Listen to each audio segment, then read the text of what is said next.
Hello friends, welcome to Mad Connect. आज मेरा question है यार, लोग कहते हैं कि पैसे पेड़ों पर नहीं लगते, तो भाई इसको मनी प्लांट क्यों बोलते हैं? है ना कमाल का सवाल। चलो छोड़ो यार, ये तो मैं वैसे ही आपसे बात कर रहा था। अब आता हूँ मैं मुद्दे की बात पे। आज मैं आपको एक इन्फॉर्मेशन ये बताना चाह रहा हूँ, आपको एक शेयर करना चाह रहा हूँ कि जब भी आप कोई प्रॉपर्टी परचेज करते हैं तो रजिस्ट्री के वक्त पे आपको कुछ चीजों का बहुत ही ज्यादा ध्यान रखना है। जैसे नंबर 1, अगर हम बात करें कि प्रॉपर्टी का नक्शा पास है या नहीं, ये बहुत इंपॉर्टेंट क्वेश्चन है कि जो आपको ओनर ने बताया है कि हाँ इतना आपका जगह है, ये आपकी लोकेशन है, तो वो नक्शा पास होना बहुत जरूरी है।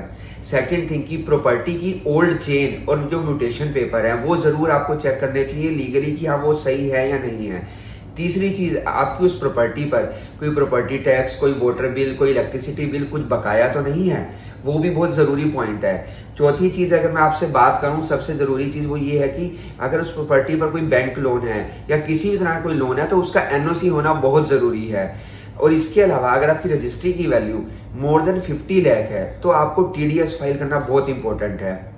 इसके साथ साथ मैं आपको एक चीज और बोलना चाहूंगा, वो ये है कि जब आप 1.5 करोड़ 2 करोड़ की प्रॉपर्टी परचेज कर रहे हैं, या अगर आप ओल्ड गुड़गांव की बात करें तो आप 60 लाख 70 लाख 80 लाख 1 करोड़ की प्रॉपर्टी, आप प्रॉपर्टी में एक पैनी भी अगर इन्वेस्ट कर रहे हैं तो आई मस्ट से कि आप 20-25 हजार रुपए और लगाकर एक लीगल एडवाइजर हायर करिए जो कि आपके सारे डॉक्यूमेंट्स को अच्छे से वेरीफाई कर सके।